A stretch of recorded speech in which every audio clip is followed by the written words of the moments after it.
Ele é doutor em Direito, especialista em Direito Tributário, professor emérito da Universidade Mackenzie, da Universidade Paulista e da Escola de Comando do Estado-Maior do Exército. Tem uma vasta coleção de títulos e condecorações, autor de livros, 90 individualmente, 329 em coautoria, além de centenas de estudos sobre o direito. O Arena Livre tem a honra de receber, mais uma vez, Ives Gandra da Silva Martins, um dos maiores, mais renomados advogados tributaristas do país. Vamos conversar sobre a proposta de reforma tributária e o fim da guerra fiscal, entre outros assuntos. Participam deste Arena Livre os deputados Vitor Sapienza, do PPS, deputado José Bittencourt, do PSD, e o deputado Orlando Bolsoni, do PSB. Muito obrigado pela presença dos senhores, bem-vindos. Bem-vindo mais uma vez, doutor Ives Gandra. Em 12 anos de Arena Livre, o senhor é recordista aqui, tem 5 participações com essa. E a última vez que o senhor esteve em abril de 2009, quando o mundo vivia uma crise que se arrasta até os dias de hoje, basta falar que na Espanha, metade dos jovens não tem emprego e nem perspectiva de. Não falei da Turquia, da Grécia, de outros países também com grandes dificuldades que não enxergam sequer uma possibilidade de desenvolvimento no horizonte. No Brasil, os nossos jovens estão na rua pedindo um país diferente, melhor, mais justo, menos desigual. Esta que nós vivemos agora é uma oportunidade de ouro para alavancar as tais reformas de base e que podem melhorar o nosso desempenho em relação a outros países do mundo. Bem-vindo, doutor Ives. Para mim é uma grande satisfação, mais uma vez, estar, principalmente com 3 grandes amigos, fora o nosso querido apresentador, de tal maneira que eu me sinto realmente em casa. E acho que as reformas, o Brasil está precisando. Desde a Constituição de 88, ela já tinha previsto até uma revisão em 93, com a morte de Ulisses Guimarães, que foi fatal, porque Ulisses, eu conversei com ele algumas vezes, quando ele se preparava, ele achava que ele seria de novo o presidente da Constituinte em 93. Ele dizia, nós fizemos muitas coisas boas na Constituição, principalmente em nível de direitos fundamentais, direitos humanos, etc., mas a conformação do Estado, o tamanho da federação, eu dizia que a Federação Brasileira não cabe no PIB, ela é maior do que o PIB, e por isso temos problemas, nós precisamos aceitar. Infelizmente, em 93, não houve, sou muito amigo do ministro Nelson Jobim, ele foi o que conduziu, mas nós tivemos 6 emendas, das quais 5 sem nenhuma expressão, e uma para solucionar um problema de caixa do governo federal, que foi a chamada emenda 1, aquela para equacionar uma redução dos tributos, dos impostos que iam para a educação e para a saúde, para fazer parte do orçamento do governo federal. Então, nós estamos discutindo há 25 anos a necessidade de readaptar a Constituição a uma realidade. E creio que com os jovens todos aí discutindo, pretendendo, desde que não haja violência, porque evidentemente a violência torna o poder sem condições de levar adiante uma reforma, mas eu creio que é o momento de todas as autoridades, de todos os governos, de todas as esferas da federação, pensar seriamente na reforma previdenciária, na reforma tributária, na reforma administrativa que é necessária, na reforma trabalhista, que eu considero também fundamental, e, se possível, porque é muito difícil o Congresso mudar, mas também numa reforma política, para termos uma maior simetria numa federação assimétrica em nível de representação. Sim. Para brilhantar a nossa arena, o deputado Vitor Sapienza, que é o Papa em tributação nesta Casa de Leis. Bem-vindo, deputado. É uma satisfação, Jorge, estar aqui com meu grande amigo. E eu digo grande amigo porque eu já convivo com ele desde 1972, 73, quando a gente começava. Batalhas homéricas, doutor Ives, como advogado tributarista e como delegado tributário. Sempre um mútuo respeito e, da minha parte, uma grande admiração. Doutor Ives, eu temo o seguinte, se nós não partirmos urgentemente para uma reforma constitucional a ser feita por uma constituinte extra-deputados, nós vamos partir para uma guerra de secessão e o término da federação. porque ainda tive a oportunidade, semana passada, nós tivemos uma reunião com o secretário da Fazenda e ele deu umas pinceladas do que está acontecendo em matéria de tentativa de reforma tributária. E, com toda sinceridade, eu tenho um defeito grave, além de ser palmeirense, que você sabe que você me goza desde aquela época, mas eu tenho um defeito grave de falar o que eu penso. Eu entendo que falta ao Estado de São Paulo uma representatividade por parte dos deputados federais que deveria ser idêntica ao que aconteceu com os deputados do Rio de Janeiro, quando quiseram mexer com o pré-sal. A bancada de todos os deputados se uniu e foi à luta, independente do signo, independente do partido, independente de nada. Estava em jogo a sorte do Estado do Rio de Janeiro. E, de certa forma, se a coisa continuasse do jeito que estava se propondo, São Paulo perderia aproximadamente 1 bilhão e pouco por ano. Eu não vi, com tudo que eu fiz, alguns apelos, eu não vi uma manifestação dos 70 deputados fechando em torno de São Paulo. Então, dentro desse quadro, eu acompanhei a tua manifestação a respeito da possível reforma constitucional, que não aconteceu, porque não adianta emenda disso, emenda daquilo. Infelizmente, na minha maneira de ver, nós temos que praticamente mudar do artigo 1º ao último. Quando eu digo primeiro ao último, e eu vou usar um termo que você usou agora há pouco, nós temos que montar uma equação que venha resolver o problema básico, na minha maneira de ver, do país, que é o problema de gestão. Nós não sabemos administrar nada, Ives.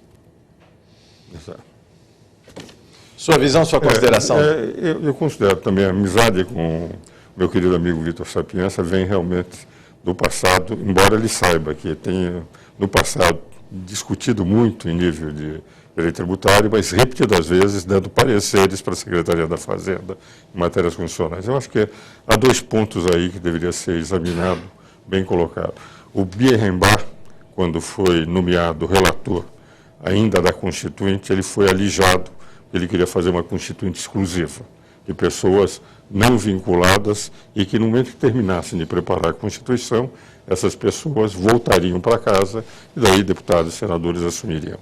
Ele foi desfenestrado da relatoria, depois foi ministro, aliás, é uma excelente figura, ministro do Superior Tribunal Militar, mas há uma simetria monumental, porque nós temos uma federação com 2 casas. O Senado, que representa a federação. Um estado como o Acre, que tem 500 mil habitantes, ou um estado como São Paulo, com 40 milhões, cada um tem 3 senadores. Não tem sentido na Câmara dos Deputados não haver uma representação idêntica. Não é possível dizer, nós vamos também na Câmara dos Deputados não dar representação popular e fazer com que, no Senado já há um descompasso monumental, mas se compreende, que é a Casa da Federação, mas não na Casa da Representação Popular, que teria que representar. A maioria teria que ser representada por maioria de representantes. Nos Estados Unidos, por Alabama, estados sem nenhuma expressão, tem 1 deputado. Aqui, qualquer estado com pouca população tem 8 deputados.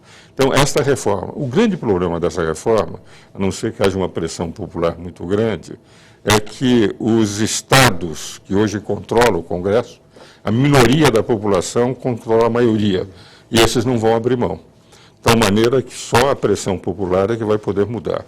E o outro lado, nós estamos vendo agora, eu tinha sido nomeado ao lado de outros 2 excelentes especialistas em direito tributário, para aquela comissão do Senado para repensar o Pacto Federativo. E apresentamos 12 anteprojetos de emenda constitucional, de resoluções do Senado, para lei complementar, lei ordinária, para equacionar o problema da guerra fiscal, o problema dos royalties, o problema da partilha dos tributos entre estados e municípios, o problema da dívida dos estados. Entregamos, depois de um trabalho árduo de 6 meses, em que trabalhamos pro bono, sem ganhar absolutamente nada, receberam e engavetaram. E tínhamos lá uma solução. Então, essa falta de vontade política que está criando esse mal-estar, da qual nós vemos a juventude na rua falando, e vemos os movimentos que tivemos alguns dias atrás, quando efetivamente houve momentos em que se percebeu que é um descontentamento geral. Deputado Orlando Bolsoni, bem-vindo a essa arena. Primeiro é uma satisfação, é uma honra estar com o professor Ives Gandra, meus amigos queridos, meu mestre Vitor Sapienza, deputado Bittencourt e o Jorge, que é um estudioso dos problemas não só do Estado, mas da nação. Doutor Ives, uma das preocupações que surgem é exatamente hoje a União ela detém perto de 70% do total da receita tributária. E a União também, ela deixou, me parece, com a Constituição de 88, ela deixou de de executar políticas de desenvolvimento regional. E a guerra fiscal, ela, discuto sempre com o meu mestre, deputado Sapienza, com o Bittencourt, ela exacerba, então está fazendo uma política de desenvolvimento regional inversa, está cada vez mais desestruturando esse processo. Há alguma luz aí à frente? Veja o seguinte, nós enfrentamos o problema na comissão. Eu mesmo entendo e dei um parecer nesse sentido, a pedido do secretário Calab, da Fazenda, mostrando que a unanimidade do CONFAS é fundamental, que o Supremo já se manifestou que é inconstitucional tudo aquilo que violentar essa unanimidade. E eu, no parecer que dei ao secretário Calab, a pedido dele, eu mostrei o seguinte, que quando a Constituição, no artigo 155, parágrafo 2º, inciso 6, faz menção a que os estados deliberarão sobre incentivos fiscais, não põe nenhum percentual. Por exemplo, quando é o Senado, fala em metade, 2/3, conforme o quórum. Para lá é a totalidade, porque na prática o ICMS é um imposto nacional, de vocação nacional, que foi regionalizado. Agora, o que ocorre? Eles pretenderam, deputado Bolsoni, fazer com que os estados, à custa dos outros estados, façam a reforma. Porque quando o estado dá um incentivo, pensando no mercado de São Paulo, quem vai pagar é São Paulo. E vamos criar uma descompetitividade brutal. Um produto que chega aqui, sem 12% que venha do Nordeste, vai pagar só 6% de ICMS. E o produto fabricado aqui vai concorrer com 18%, é uma descompetitividade monumental. Nós apresentamos soluções para equacionar o problema, levamos projeto de lei complementar, entendendo que se não fizer, como dizia o secretário, nós vamos para a guerra civil. Porque haverá um momento em que, já que vocês agem constitucionalmente, se for aprovado alguma coisa no Congresso Nacional contra São Paulo vai agir inconstitucionalmente também. E vocês vão ter que discutir no Supremo Tribunal Federal, como durante esses 20 e poucos anos tem se discutido no Congresso Nacional. Agora, o que há uma falta de vontade política. O governo, com 70% de receita tributária e 60% líquida, porque uma parte eles têm que repassar para estados e municípios, 60% e 26 estados, Distrito Federal e 5.568 municípios têm apenas 40% do bolo tributário, a União é que teria que fazer as políticas regionais. Não fazendo, os estados se digladiam entre eles, quando na prática eles estão trabalhando com uma receita inferior, extremamente inferior à da União. Agora, se a União não entrar decididamente a mostrar e a também fazer políticas regionais, que não tem feito, eu vejo com extrema dificuldade uma solução.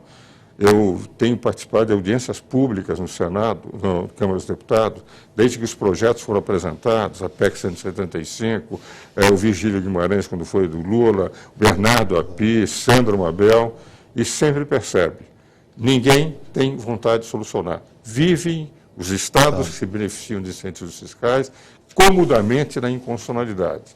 Agora, o que eu entendo é o Supremo. O ministro Gilmar Mendes já fez uma súmula vinculante, se os estados se não solucionarem, virá súmula vinculante. Então, nós teremos uma decisão que vem do Supremo e não de um acordo político entre os estados. Agora, se a União não entra, e a União finge que entra, mas não entra, às vezes o anteprojeto que manda, não souberam negociar